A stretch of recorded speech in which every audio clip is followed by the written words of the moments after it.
Hi, everyone. Welcome to this webinar. I'm going to wait a few seconds to let everyone join. In the meantime, I'm maybe gonna introduce myself quickly. My name is Camila and I work for Ambassify as a content creator and copywriter. I'll guide you through today through this webinar on how to measure the real impact of employee advocacy. And I'm joined here today by Luca Bozzato, LinkedIn expert and founder of Talent in Acquisition. Maybe before we get started, Luca, I'll let you introduce yourself quickly. You Yes. can do that better than me. Thank you, Camila. I'm Luca Bozzato, as you said, and I've been doing LinkedIn since 2012. So it's been 12 years in the making. We have a small company and we're focused on employee advocacy and brand communication solely on LinkedIn because it's really a gemstone for all the companies out there, especially B2B, but B2C is kind of strong on LinkedIn right now for various reasons. And we came across Ambassify at World Employee Branding Day, thanks to Rick, and Rick introduced me to Camila, and it's a pleasure to join forces and talk about one of the hottest topic in my mind right now, which is leveraging the power of your employees to expand brand communication and attract candidates and attract clients. And this is a cool joint venture between how a software that helps you scale your employee advocacy efforts and a deep dive on one of the best platforms to be an advocate on, which is LinkedIn, both for your personal and, of course, your company efforts. So I'm really excited to see where this is going, and I hope that you're all excited as well. Yeah, I am definitely excited to be here and to have you here with us, obviously, for the webinar. I would say before we jump into the thick of it, let's maybe take a look at what we're going to talk about today.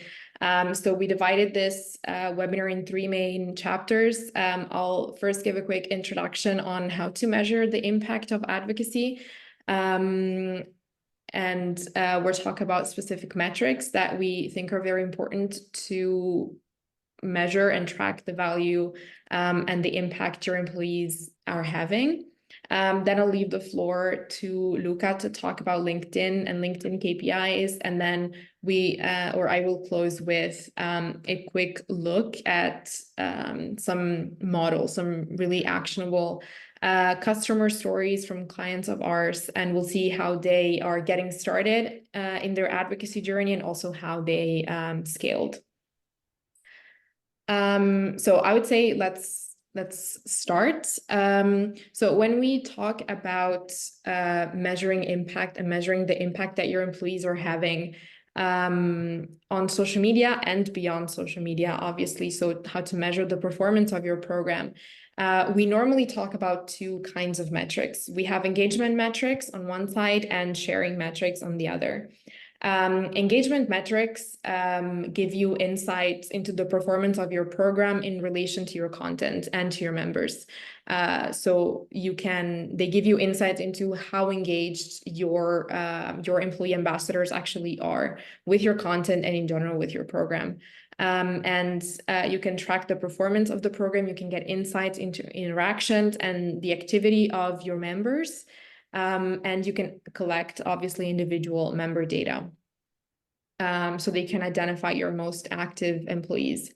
And three important engagement metrics we always recommend tracking are content interactions. So the number of interactions per type of content, let's say. And that's important because it tells you how active your ambassadors are, but also what kind of content they prefer to consume. And that's important to tailor your strategy to that and see what they react to best.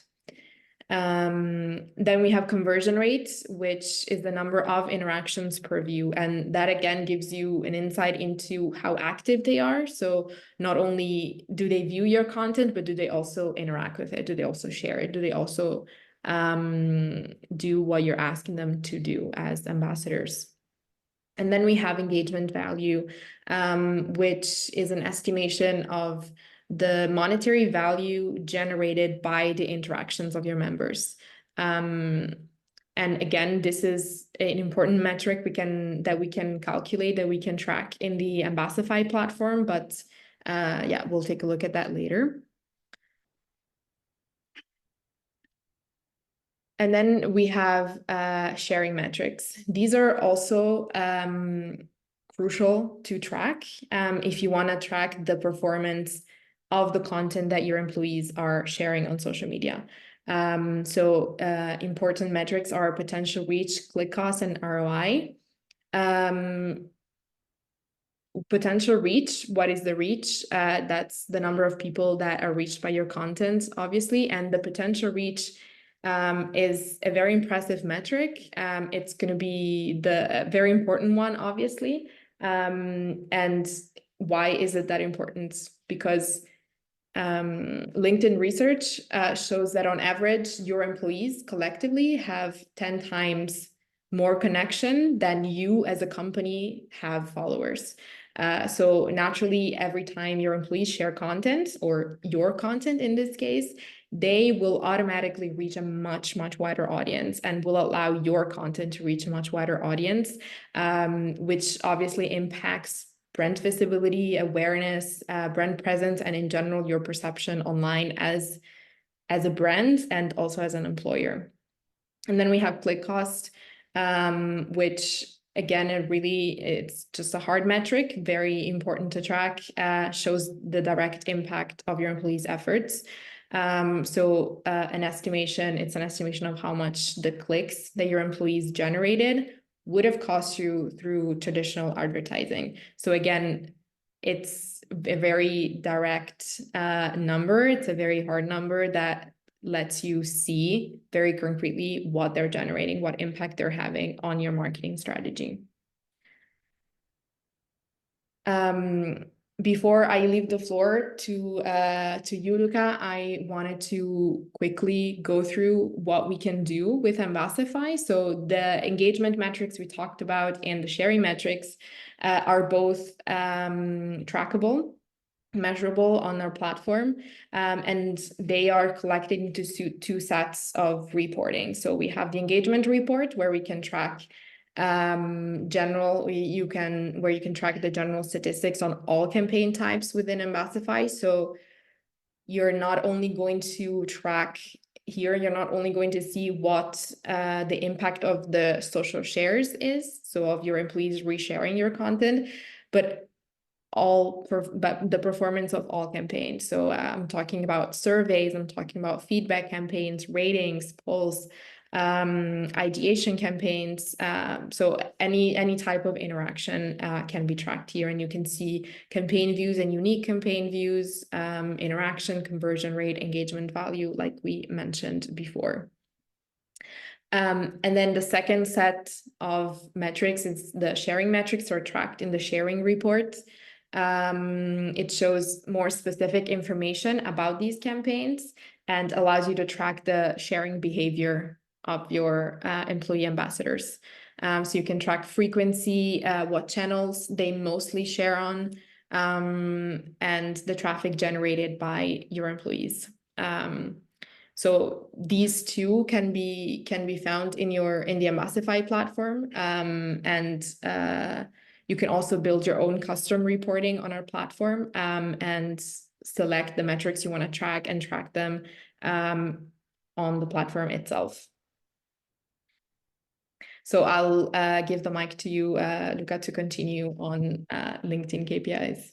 Thank you, Camila. And it's always a pleasure to see this hard data. As I said to you many times, I'm a numbers guy. So when I see numbers, and I studied philosophy, but I love an Excel spreadsheet. So when you present to me something that's even more advanced than an Excel spreadsheet and you can track in real time those things, it's really, really cool. And I also love that this can open up conversations inside the company. So how we're doing, what we can do to, scale things better, and how we can motivate people to go on and be better ambassadors. Because with LinkedIn, of course, you can do that, but it's very limited in its potential because of course, safety and privacy reasons, you cannot, in many cases, see what your advocates are doing. So you cannot go to their profiles and see the number of impressions. So in the companies, there's this messy Excel spreadsheet when each advocate is to put their own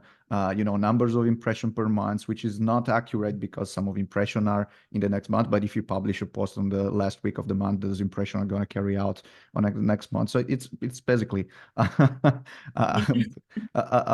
sorry for the French, not very tidy. And this is a neat situation and I need software to track things down and can do many things. And I love the demo that you showed me. So if in the chat someone is not yet being aware of that, please go to the Ambassify website and have a look at that, because it complements what we're saying and what I'm going to say about LinkedIn as well in a very, very nice manner.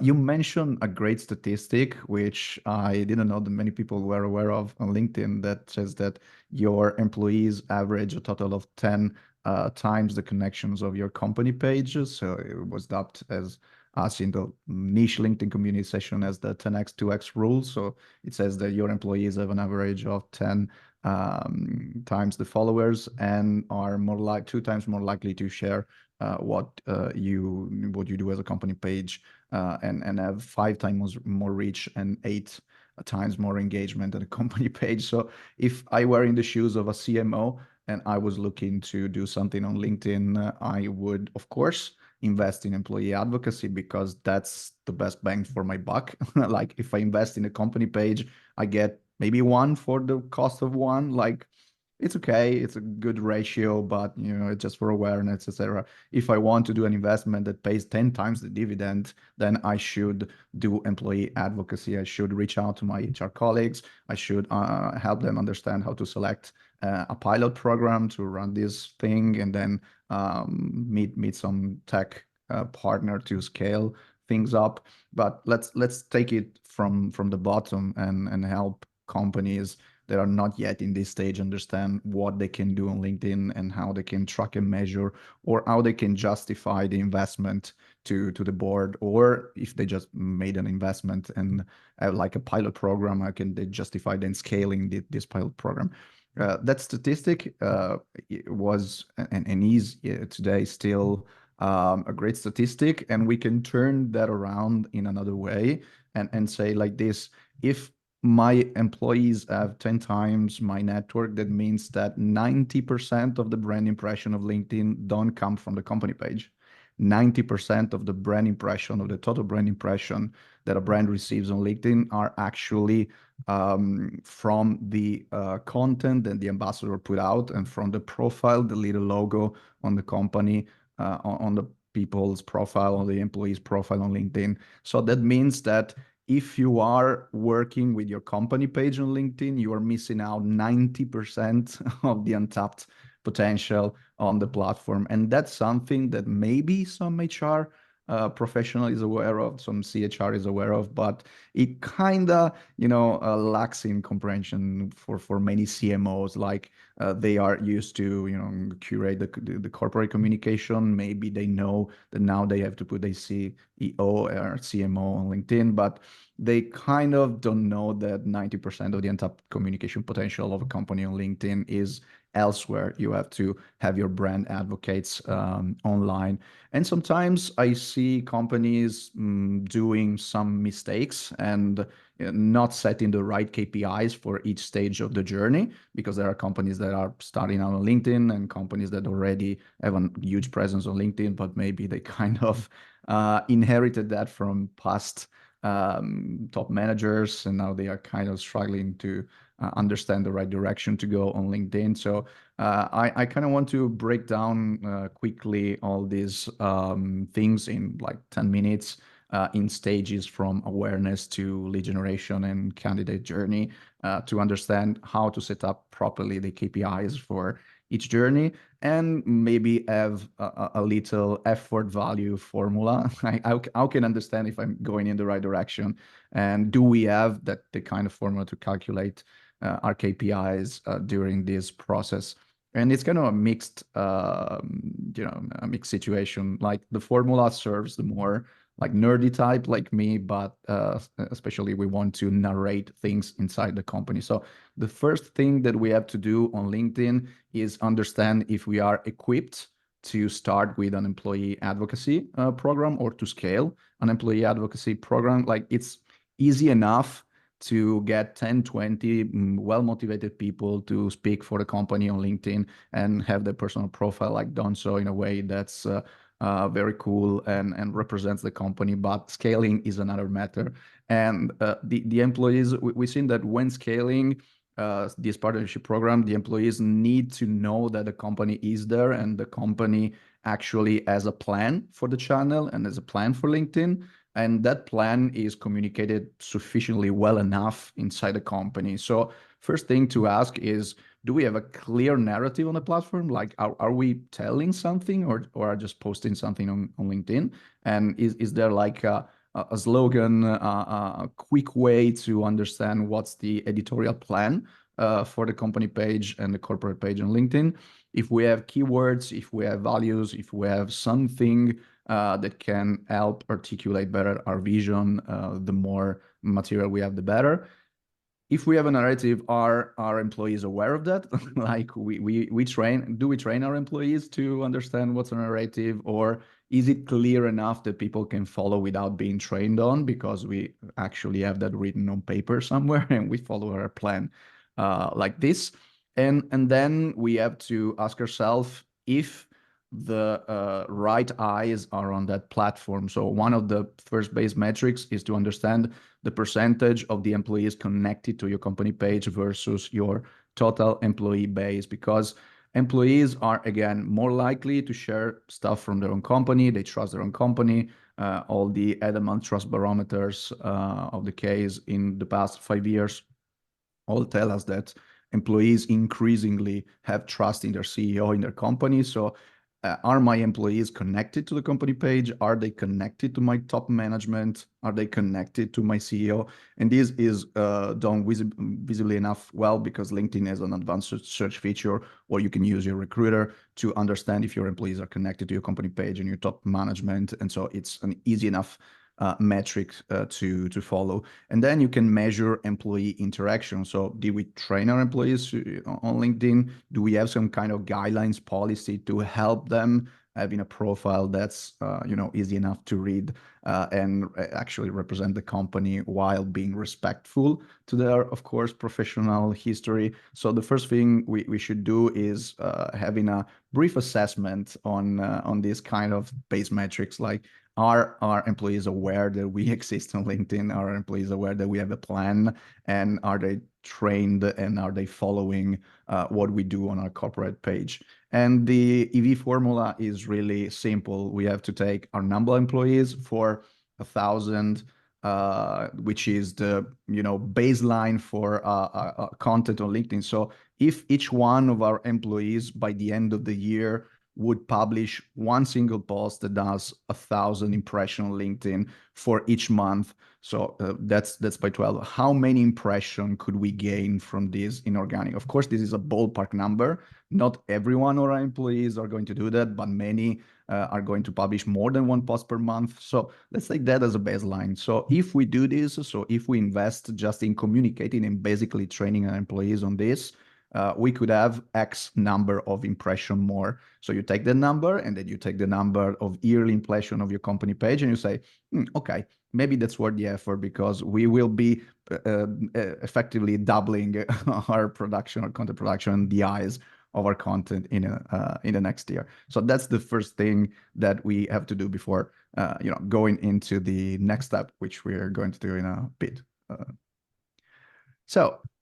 Talking about organic reach. So that's the best way to effectively double your content production, because your content capabilities actually cap out at the max during the year for several reasons. Like you have X amount of people working on your company page, on your content calendar, and you can put out a certain amount of number of content during the week, during the day, during the year. And even if you have an external agency that does that, you are bound to the budget that you give this agency to produce X amount of content in X amount of year. So how do you scale that? Well, do you scale that by having your employees not just reposting your stuff, which is something you can do, but actually creating their own content, like employee generated content that effectively, raises the bar, the cap in which you can communicate. So think, I know it's a bit, it's going to raise some eyebrows, but think in some way as your employees as an extension to your content calendar. Of course, you cannot, order your employees to publish anything. You can train them, and you can, using software and tech partners, you can invite them to be more active. So that's something you have to keep in mind. You cannot order them to do anything. But if you succeed in that, and of course, again, there is a nifty solution that helps you do that. You will effectively double your posting frequency. So at some point when you have clarity, so you are aware of what is going on and your employees know what you're doing, you can start tracking different metrics that are more related to more content related. So you can track posting frequency. So how many number of content the advocates actually publish per month. Then you can start tracking the eyeballs. So you can start tracking how much this amounts in terms of volume of impressions per month, and of course per year, if that's your time frame. And you can also start tracking growth in terms of network. So if your employees have a bigger network, that means more eyes on the profile, that means more eyes on the logo of the company page, that means more eyes on your web page, and such and such and such. And I think in this case, you can also track more relevant metrics to your thought leadership goals, objectives. So you can start tracking the growth of follower of your CEO and your top management if they are active on LinkedIn and they are publishing thought leadership stuff on the platform. And then you can circle back to what Camila was saying before and assign a monetary value to all that and say, okay, we did all of this and we spent X, but not also we spent X, we saved X because we would have put in place other initiatives that cost us money to reach the same amount of goals. So it was a great moment to do employee advocacy. That was a better investment. But if you do not track this, of course, you don't have the ROI to go into a company, to your CFO and to CEO, MO at your CEO, and say, look, we did a great project. So start tracking all these things, because all these things have a monetary value attached to that. And even if you don't attach a monetary value, that means basically doubling your production. So that means that with the same effort that you put in your content calendar and the same team, you effectively double the productiveness of your team, which is in itself a metric. Of course, that means that you don't have to go to another agency and ask for another content. That means you don't have to go to do advertising to push that kind of content. That means you can spend your money elsewhere. And it has a great fringe benefit of keeping your people happy, because they feel part of the company, they feel part of something, they contribute, and they are less likely to leave the company. LinkedIn is always seen as the place where you go when you want to change work, change job, and you put your resume out there. But this is a great way to retain your employees. So you add that to the benefit of having saved money. And the EV formula is pretty simple, and it's similar to what Camila was saying before. So you multiply your organic reach per your average CPM, so the cost of your advertising, and said, okay, we did this, we spent this, but we saved X in terms of total impression, and what would it have costed us to have those impression. And I know Camila is going to have a great case history soon, so I won't spoil anything, because it was really, really great. Then we can go to the next step, and we can attach some more hard metrics.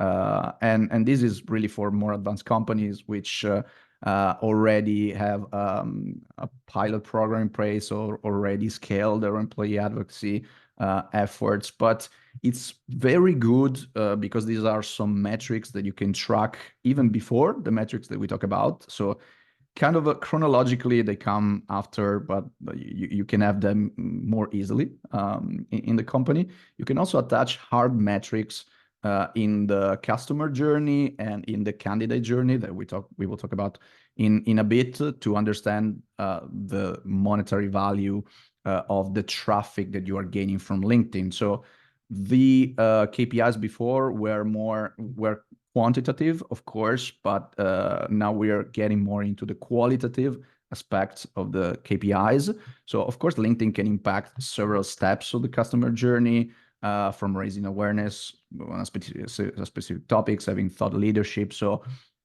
you can attach monetary value to impressions, but you can also understand the quality of the traffic that LinkedIn is driving to your website, that's filling out forms, or that's also, I don't know, contacting your vendors or your salespeople on LinkedIn, because that happens when you have sufficient awareness on LinkedIn. So at a certain point, you can really go micro and have some campaign or product related content that you can track those.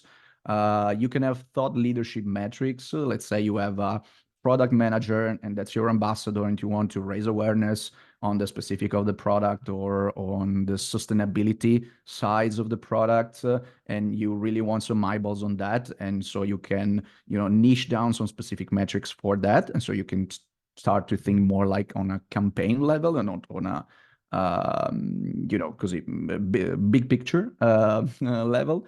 And of course, if you do some advertising campaign or you do some content that directly puts traffic drives traffic to your website, you can also URL track like you do with other campaigns. So you can basically say, okay, I want to track the metrics of this particular URL and understand how that campaign on that profile is driving traffic. So really niche, really micro. Not many companies are doing that, but it's a good way to be thinking about the possibilities of LinkedIn. And then you can measure the number of leads. Say you want to have some ambassador talk for about 2 months on the sustainability feature of a product, and you put out content and you help the product manager put out content on that, and you track the metrics, and the metrics lead to a landing page on a website. Then they have to download an ebook or a white paper or something. Then you can measure the number of leads. You can understand how much money did that lead cost, and then you can have a great EV formula that's number of lead per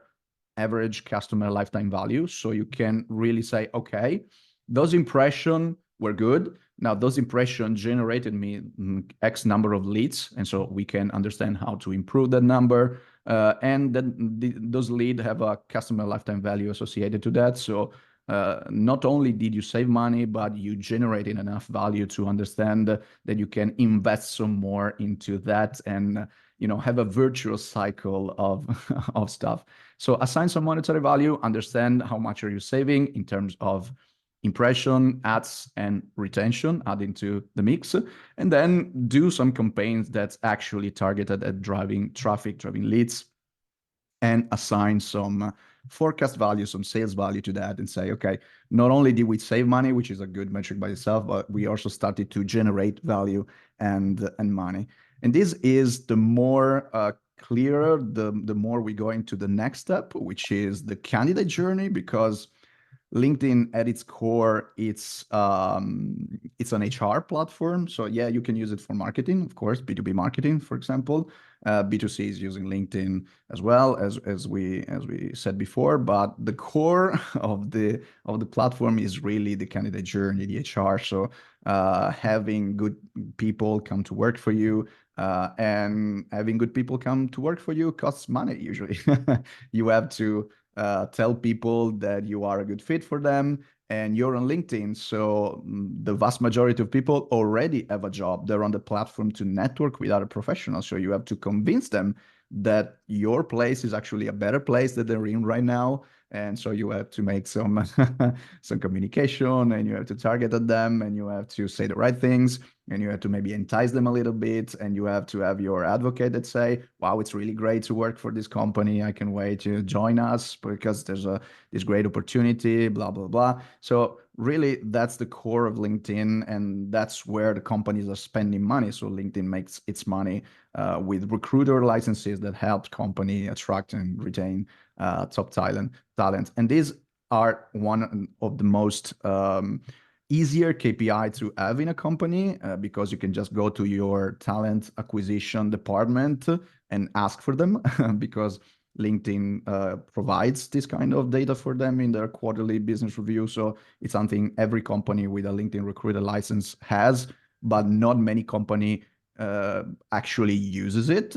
So you can understand how much a candidate costs actually on LinkedIn by tracking this kind of metrics. And with this kind of metrics, you can understand and track really each step of the candidate journey on LinkedIn. You can understand how the talent flows from company to company, so where you gain talent and when you lose talent, or vice versa. You can start tracking how much of your talent pool is actually following the company before the employee advocacy and after the employee advocacy. Many companies also have some people that they are looking to hire like over and over again. That's the core of their workforce. So you can really understand who they are and how they feel towards your brand, and you can start to track those things in LinkedIn and in your software, and then do some campaign and understand if that's become better and you actually are more present in your talent pool, and your talent pool is more engaged towards you. You can start looking at the applicants, and if more of the applicants actually follow your company and engage with your content, that means they are aware of your company brand. And all these things you can track in Talent Insights and in the recruiter license, etc. You can look at the average number of job application that you do before doing the advocacy or after the advocacy. You can look at the total number of application per year, or per application. So if the number increased, that means that awareness has gone up and the people actually want to work with you. And that's not only with ads, but with advocacy as well.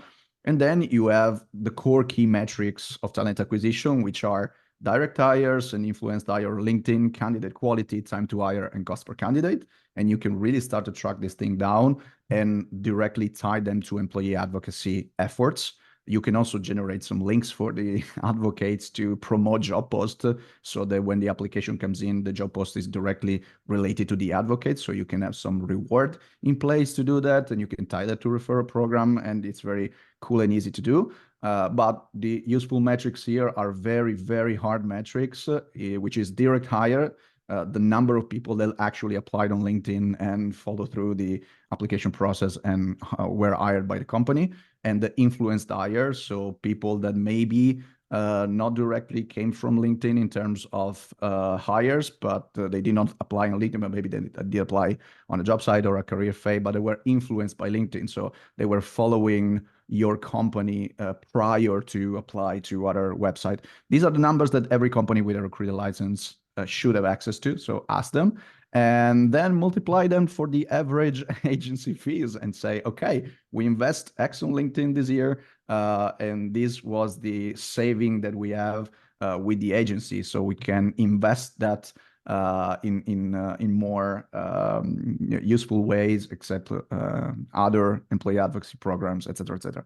And these are usually big costs because companies with tens of thousands of employees, this cost, the average agency fee cost is going really up if you cannot find the people with an internal recruiter.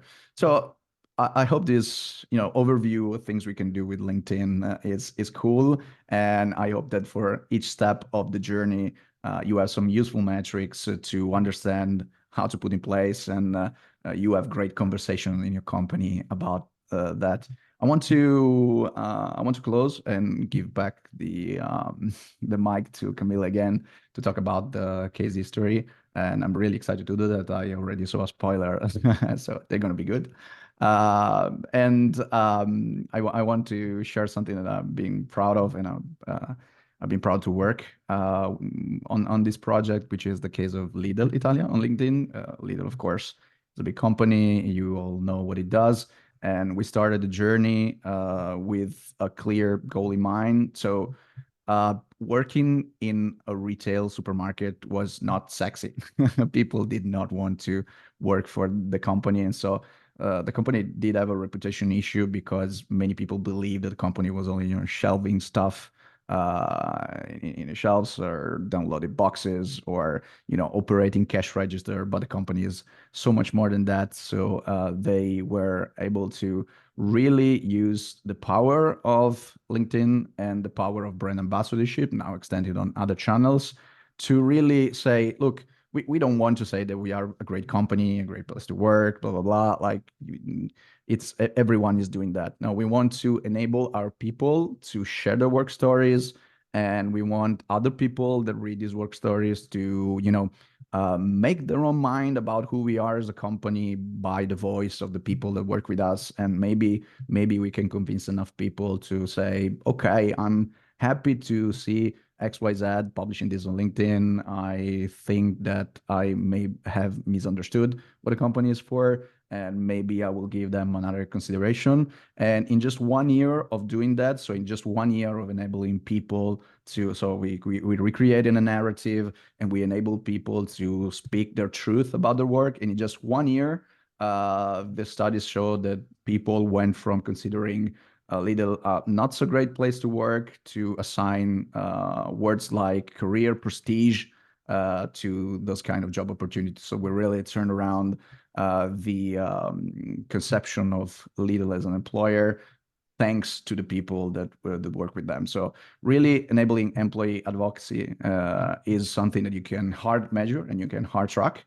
And that's something that brought this retail company from 30K people on LinkedIn following to the most followed brand, at least in our country, in their industry. So give them a follow, give them a like and subscribe, as they say on YouTube, and try to understand how they work, how they communicate, and how you can integrate this in your employee ambassadorship effort.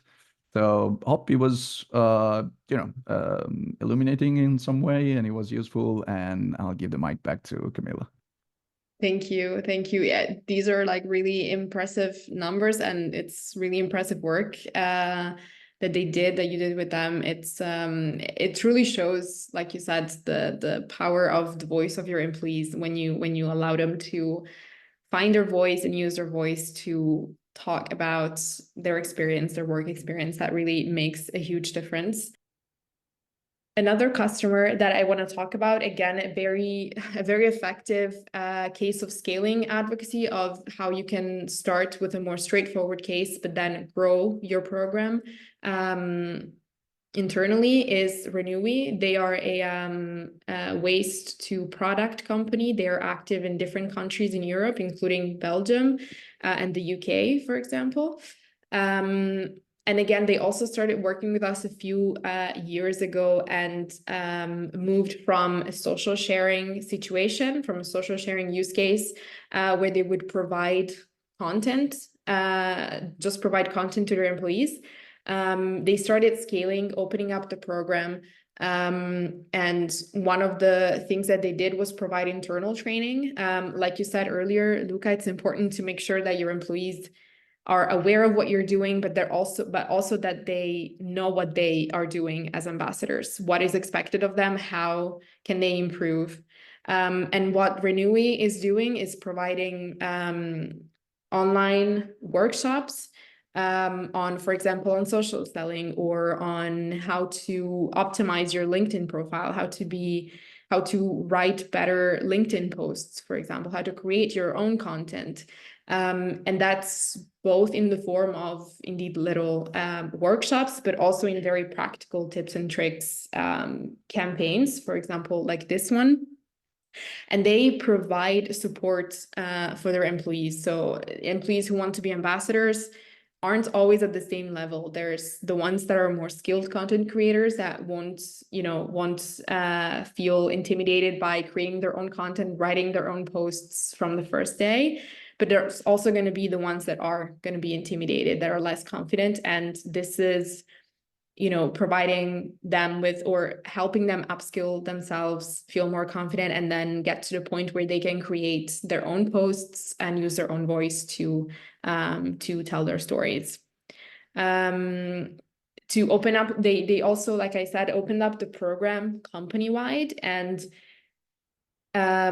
to expand their ambassador base, they asked current employee ambassadors, current advocates, to invite other colleagues who weren't advocates yet. And they got 200 new members in less than 2 days. And they currently have over 500 members active on the platform. So again, impressive results for, just one campaign. It really shows, what you can do with a platform, what you can do with your employees, actually, the power of their own voice, inviting, being advocates internally within the company, and encouraging other people to also join. Also, a couple of years ago, they also introduced gamification in the platform, which basically means that every time an ambassador interacts with the campaign, they gain points. They are ranked on a leaderboard based on the collective amount of points they have. And they can claim rewards, they can claim prizes with their points. Again, a very nice recognition system that they introduced. It increased motivation, increased activation. They saw results immediately, and this is not something that can work for everyone, but it has been working for them, and it can work for a lot of companies.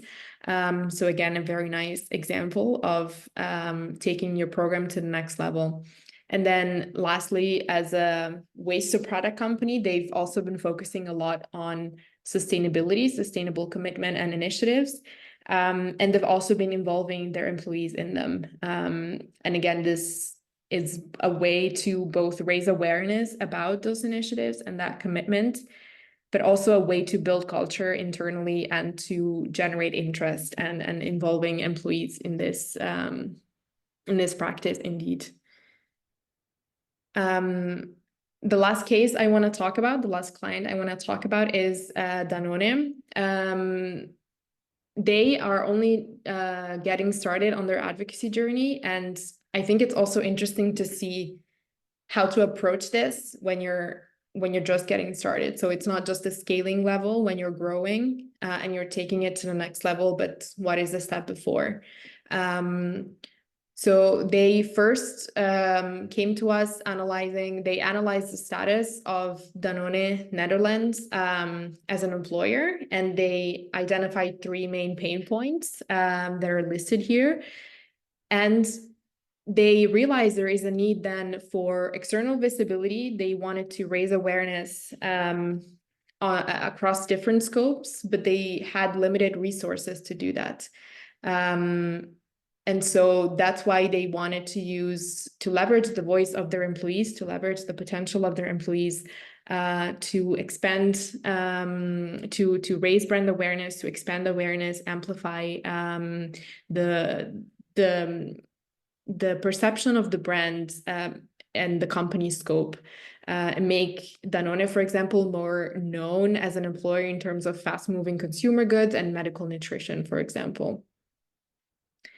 And so the way they're approaching it is by starting out with a more straightforward social share use case where they leverage the power of the employee networks. Like we said earlier, the vast LinkedIn networks of the employees can have a huge impact on the company's reach and visibility. And they are going to promote a lot of employer branding related content and campaigns to raise awareness about the brand, but also about the brand as an employer. And of course, use the employee network to support recruitment and sharing job posts, like we mentioned earlier, a crucial aspect of or a crucial, element of LinkedIn and how it can be leveraged. That was it from me as well. I'm looking at the time. We're getting ready to wrap up. Luca, I give the mic back to you if you have anything to add or questions to answer. It was amazing, and as we talked about prior to the to our webinar. It's amazing to see both a company that's already doing it and a company that's starting it, because scaling can be intimidated, at least here in Italy. Employee advocacy is still in its infancy, so it was very good to see a big brand which has a great resonance in our country to start things out, and it's never too late to to start, and it's easier with a partner. So I highly encourage everyone who's on the same path, to just ask and at least have a brief call together to understand how to scale employee advocacy. There are a couple of stuff in the chat. I'd say thanks to everyone who's attended. Thanks to Wonder, which had great insights. Sarah, thank you. Really insightful. I didn't realize employee advocacy had such power. It's a really great to be advocate on this. And there are a couple of questions, but I think they're for you. I think Iris was asking, what Yes. would you call a good conversion rate? And Jill had an interesting question, so I'll leave that to you. Yes. So what would you call a good conversion rate? That really depends on the amount of ambassadors you have and the kind of content that you are offering your ambassadors. It's a conversion rate about 60 and 70% is always a great percentage to see. But it also depends on what you want to achieve. So if you're promoting social share campaigns, if you want your ambassadors to repost content, then you would most likely want a much higher conversion rate. If you're looking to create a feedback loop with your ambassadors, you want to involve them in creating content with you, suggesting ideas and collaborating on content creation, then that is also different, and you might expect a different conversion rate, of course. And then the question from Jill, does Ambassify offer this type of training for advocates, for example, social media training and creative content? We currently have some supporting modules to do that.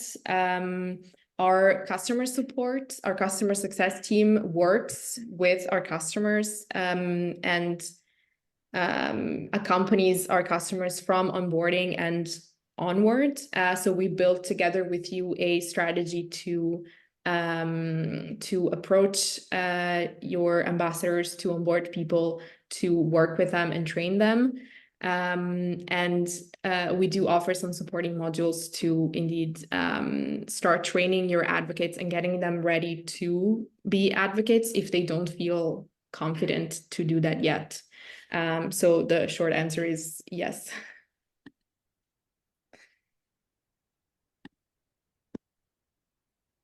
All right. Is there anything you would like to add, Luca? I think we gave them enough stuff to mull over for the next few days at least, and I think we can wrap this up so everyone can get their well-deserved lunch break. And hope it was nice and inspiring enough, and hope to do that again soon.